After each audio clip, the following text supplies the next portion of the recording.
Hi, and welcome to MySimWorlds.com review of Silverpine Isles. This is a small island that contains about 6 different little regions. Each of them has its own flavor to it. I gave Silverpine Isle a design score of 4 because of the way they divided up these beautiful little residential areas which house all the little items you might need for just normal life, but then there's little niche sections as well depending on what kind of story you want to create for your sim.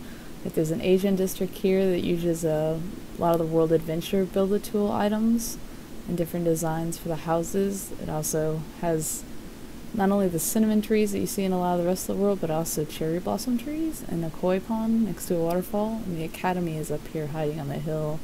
Another area is the sports complex area with residential lots, so your sims pursuing a sports career can move there.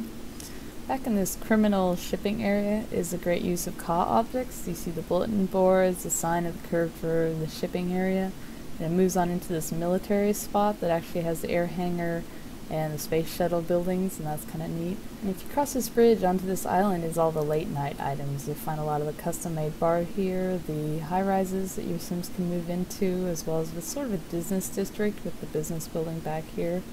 Has a lot of late night custom clubs such as this vampire lounge, a fusion lounge. There's all these custom designed buildings that made me decide to give it a creativity of 4.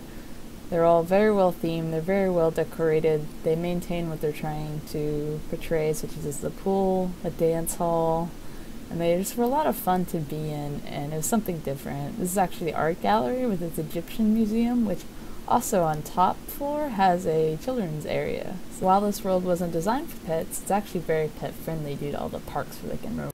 While there is some player-made housing, the majority of it is pretty light and leaves something to be desired. It really needs a big boost to that area.